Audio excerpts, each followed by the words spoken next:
Last time on the program, Sloan is cured. She gets to go home with an unclear amount of memory loss, just really whatever the book needs at any given time. She gets a new handler. His name is Kevin. He kind of treats her like a toddler. She makes a new old friend with Lacey, but she doesn't trust her food or her meds sometimes. The most important thing, though, is that James is finally back. Hooray! And he's broodier than ever. What's in your head? In your head? Zombie, zombie, zombie.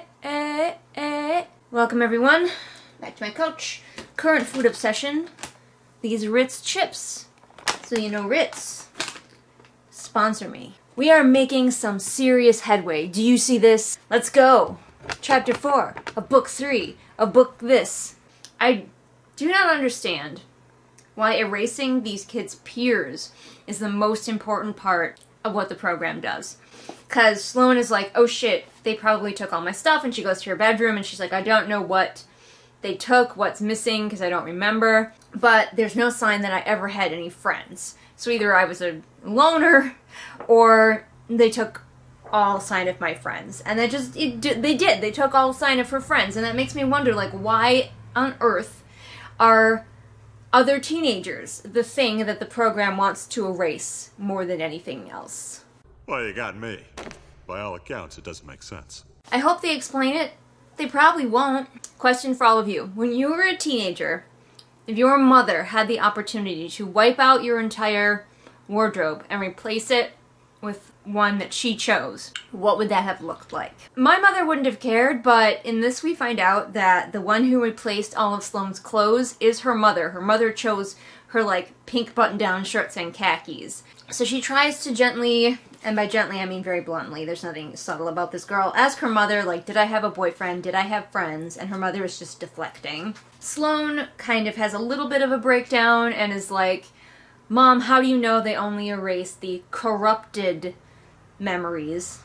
Like, she's a computer. How do you know they didn't erase good ones too? What happened to my brother? And her mom's just like, shut up. Mother knows best. Listen to your mother. It's a scary world out there. Now the mother gets to leave the table crying, and nobody comes to drag her away to the programs. Again, this book is very telly. As a writer, you don't have to show for every second of everything you write. Obviously, you have to tell sometimes. That's just how it works. I mean, you are writing a book. But specificity in the right places is your friend. She says that her mother looks older than she does in my memories. But how? Are the bags under her eyes, like, bigger? Does she have more wrinkles? Does she walk more stiffly? Like, give us those little details. You don't need to go huge, you don't need to have a whole paragraph, but rather than saying my mother looks older, tell us how she looks. By the way, if you want an author that knows exactly when to be specific, look at Stephen King. Like, I have a lot of problems with the way that he writes, but I cannot fault him for knowing exactly when to be specific. Convenient that they never really have to deal with Brady's death. The mother is just like, I miss him too, but we had to move on as a family. Your brother drowned in a river and it devastated us. Still, we found our peace again. Convenient that you're just like, we're at peace with it now, Sloan, don't ask questions. I'm not convinced that her mother isn't also some sort of robot that's been, like, sent here to parent her. She's totally giving off, like, Stepford wife vibes, because as soon as they're done talking about the brother, like, she makes up a lie that he drowned in a rafting accident. And then she's like, don't bring it up again, and Sloan's like, okay, I guess I'll be fine without the closure, and her mom just, like, switches straight into, like, full Karen mode, like, okay, honey! And I'm just like, How could you do a thing like that? When I was just going to give you coffee. So we finish up the conversation with her mother, and now we time jump back into her class a week later, where she's gonna be seeing old Jamesy boy again. He's a bad boy now, so. I know we look so much better than you, but fit hot guys have problems too. We've also got a lot of LY words. Now, I did a whole video about adverbs and how they are not necessarily bad. But if you use too many of them, it can get noticeable and clunky, especially if they're very average ly words like suddenly. I realize suddenly he wants me to read it. I lean over slightly. I find what works best for me when I'm writing is when I come across that I've written one of these ly words, I think to myself, are they or aren't they? Is she leaning over or is she not? The slightly is not necessary unless it is crucial to the reader to understand that she is just leaning just a little bit, just a little smidgy. That way, if you only use these ly words when they need to be there, they will be more meaningful. Let's try those sentences without their ly words and see that they sound just fine, if not stronger. I realize that he wants me to read it. I lean over. They work just as well, and you can save those ly words for a place where they would be more necessary. Here's another one. No, I say instantly. No, I say. I'm fine, really. We infer from the fact that her dialogue is where it is in this paragraph that she says it right away. She has a very brief interaction with James that makes her laugh, and then everyone's like, what's that sound? Because apparently no one's heard laughter before, and they make her come sit at the front of the class. And Kevin, the handler, is very concerned. James is just a teenage guy. Like, what? Everyone's very concerned. I don't understand. Is James the key to taking down the program? Because they're treating him like he is. So her handler's like, do you know James Murphy? And she says no, and he says, let's keep it that way. James isn't the sort you want to get to know, Sloan. I can't protect you if you go down that path. That path of getting to know a teenage boy. I can't save you from that. Once you start down the dark path, forever will it dominate your destiny. That's the end of that chapter, and I'm assuming the next one's probably, gonna be nice and short, so we'll just keep going. I want to know if Lacey has, different drugs in her cupcakes, because she seems to eat nothing but cupcakes at this school. Apparently, no one is concerned about the ages of kids anymore. Lacey says that she is dating an 18-year-old or someone who's over 18, so it's not even clear. But the main character's like, oh, so he can't get sent into the program, he's not gonna die of the suicide epidemic or whatever, and I'm like, but also, he is over 18 and dating a minor. I get that you're also a teenager, Sloan, so perhaps that doesn't concern you, but I feel like maybe it should. I wonder how long the main character has to have Kevin around, because it doesn't seem like anybody else has a handler, lurking. According to Lacey, out east, they have contained the outbreak without the program.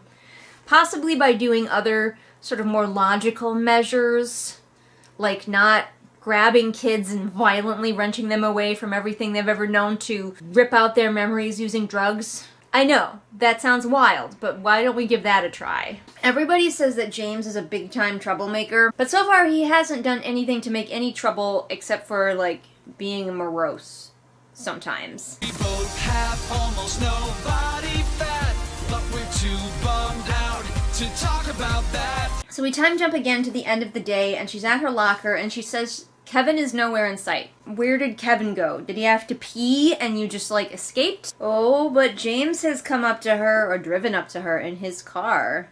I don't understand why everyone's like, James is bad news. So he's flirting with her, and he's like, can I give you a ride home? And she's like, you look like bad news. She's like, no, you look like you're going to cause a lot of problems.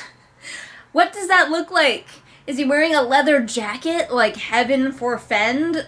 How does he look like he's gonna cause a lot of problems? She does get in his car, though. She definitely gets in his car. You think I'm gonna stay here with you in this sin wagon? Oh, apparently, Kevin went off to go handle a situation going down at the normal kid high school, and he didn't tell her. But she doesn't seem at all concerned that he just, vanished without telling her. So, he's gonna take her through a McDonald's drive-thru. This is how their love is rekindled. Chicken nuggets. They don't end up going through the drive-thru. We're gonna have to save the chicken nugget reunion for later. But both of them are definitely feeling this sort of free-floating emotion towards each other that they can't identify because they have no memories. I mean, if they thought about it for 2 seconds, they might be like, hey, wait, Do we know each other before the program and then got erased from each other's memories? Because that seems like a thing that could have happened. But no, they're not gonna consider that. And that's the end of that chapter. James drops her off at home where conveniently her parents aren't home and conveniently Kevin is off dealing with something. I suspect that it is not a plot point, the thing that he's dealing with, but in fact it was just conveniently to get Kevin out of the way so she could hang out with James for a couple minutes. I will see you guys later for the next chapters. Bye! Welcome back, everyone. I have some emotional support ice cream. So we don't have very much book left, and I seriously doubt we're going to get any answers. Like, we're probably just, this entire book is probably just building up to some big dun-dun at the very end. Like, the last, 2 sentences will be, and then she realized that James was the linchpin that could destroy the program, and then the book will just end, if it even gives us that. Get used to disappointment. So even Lacey, who is still eating nothing but cupcakes, mentions that, oh my gosh, main character and James seem to be made for each other. James seems to have gone full Edward Cullen. He shifts between flirting and avoiding me, stirring up emotions I can't understand. I don't know why that's so hot in books where the guy is like, come here, come here, come here, go away, go away, go away. But apparently it's really hot. A lot of books do it. But unless he is a vampire, I don't understand why he's like, I'm dangerous, Bella. Oh no! We have come full fucking circle. So you remember at the beginning of the book, James had this convenient forging skill where he could get out of things because he could just forge anyone's signature? Well, Lacey is now telling our main character, here is an example of the school psychologist's signature. Memorize how to do it so you can get out of stuff too. This is a problem with having your characters be in high school, and I know they're young adults so they have to be, but then you have to spend so much of your frickin' time finding ways for them to get out of the high school. And conveniently, Lacey is they never check. So it's super nice that in this school where everyone is super, super cautious and attentive and aware of the children, that she could just be yeah, I'm going to see the psychologist, and then no one will ever ask the psychologist if that's true. Nobody ever even offhandedly goes, hey Karen, we're going to pretend the psychologist's name is Karen. Hey Karen, you've been seeing a lot of Sloan lately. And Karen would be excuse me, what? I haven't seen her at all. Adults don't talk to each other. That's just a fact. Lacey filled out a bunch of passes for her with the psychologist's signature, and she's already using them. So we have already found our way to just wave off why she's never in class. She's a little upset because she gets out of class, but Kevin is walking her down the hall. And he says, I'm honestly impressed with the progress you've made so far. Not all returners are so cooperative. And she should be thanks. I never really had much of a personality, so it was really easy for me. So fortunately, she manages to easily get away from the receptionist where Kevin leaves her, and now she's just free. It's going to be weird if that happens a lot, though. If every time she wants to use this pass, is Kevin going to walk her in? She's going to look at the receptionist and be like, hi, me again. Bugger off. They keep the football field intact and mowed, but they don't use it for anything. I guess maybe it's wishful hope that someday football will come back. This is just awkward. I stop and James bumps into the back of me. I stop and James bumps into my back. But of course, he bumps her, he's forced to grab her and hold her, and they're face to face and embracing. There's this whole sequence where James slips and falls in the mud, and then he tries to get her to fall in the mud. But the author never says, I fell on my back in the mud. She always says which side of you is up. So I fell face up in the mud. I fell face down in the mud. I'm just curious why. I landed on my back in the mud is not an option. Now they're just having a mud fight. Sure, that might as well happen. They're having a mud fight like two little kids too. Is this supposed to be sexy that he is doing that whole thing where he's got a clump of mud and he's oh, do you want to eat this mud pie? And he smears it on her face. Is this supposed to be hot? He calls her a vicious little thing. First of all, is it okay to call girls a little thing? And second of all, in what way? This girl is such a piece of bland white bread. There's nothing vicious about her. So of course James has to take his shirt off on the ride home because it's all muddy.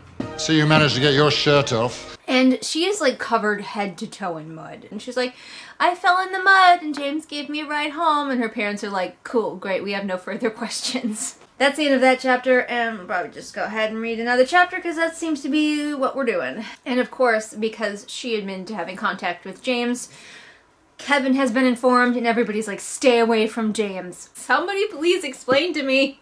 There's not that much book left. Why is their relationship so important to these people? She goes to school, her handler's being like intense and sitting next to her in class, so he blocks her view of James. That's how intense we are right now about making sure these two teenagers don't fall for each other again. But she and James are now texting because she slipped away into the bathroom, and so she's just texting him. And James is like, let's skip school again because fuck school. Fortunately, she's like, no, that would be stupid. They'd figure out right away what was going on. So at least she's having a little bit of common sense and not just following her hormones. Oh man, something's going on with Lacey. She has an apple today instead of cupcakes. Are the cupcakes and now her having an apple ever going to be anything? Get used to disappointment. Sloan is also mad at her mother because her mother is the one who tattled, or at least she's pretty sure her mother is the one who tattled on her to Kevin. She's like, I wonder how James got my number. And rather than be kind of freaked out by the fact that he found her number somehow, she's like, he's a bad boy, but in a good way. I'm like, okay. Girls in these books always be like, he stalked me and it's so hot. She hears her parents arguing and she goes to the door to listen, and all of a sudden she has like a fucking episode and she thinks she's having an aneurysm. And for some reason, her parents arguing reminds her that she hid that special photo. I don't know why, but like the memory is able to like zap back into her brain. See, now this would be a good beginning of the book. Let's say we start the book where she is in the program or she's going through the program and she already doesn't remember James. And then we have the mystery of why everybody wants to keep her away from James. And we also have, she finally finds this photograph. Look at this photograph. And she sees her brother and his arm is around that James kid from math class. And that would be like a really good, enticing thing to get you reading the book. Like, what the fuck? Why does she know James? Like, make it more mysterious. Instead, it's just like, oh yeah, I found this picture. And why is that kid got his arm around my brother? And the reader's like, well, you want to try to make your characters and your readers experience like the same things. If you can, because a mystery for your character is way more fun when it's also a mystery for your reader. But this book is not really interested in that at all, so anyway, that's it for that chapter.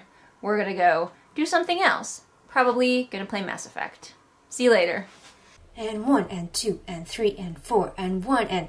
Oh hey, I've been working out my muscles because I have got a lot of patrons to read, and it's gonna take me all my energy. Let's go. We've got Steve, Puppet Master, Rainfall, Kit, Hidden Glade, Persephone, Light Julie, OS, Anna, Belle, Patrick, Anne Sophie, Callison, Ray, Artemis, Shelby, Zaire, Jesper, Irene, Scribbling Cat, Savvy, Jenny, Amanda, Lisa, Sarah, and Lennox. Whew! That was a workout, but I made it through. And you can bet that you have never heard of a better group of patrons in your entire life. You haven't. You just haven't. It's impossible. So you guys all know that when I get a new patron, I like to give them a special shout out if they give me any links or anything that they would like to share. And Anna Kravid has finally gotten me some of those links, so you can check them out. They have a couple of essays available for free on Amazon. They will be linked in the doobly-doo. Go check them out. How could you do a thing like that? When I was just going to give you coffee. When I was just going to give you coffee. When I was just going to give you coffee. I thought we were friends. I thought we were friends. I was just going to give you coffee.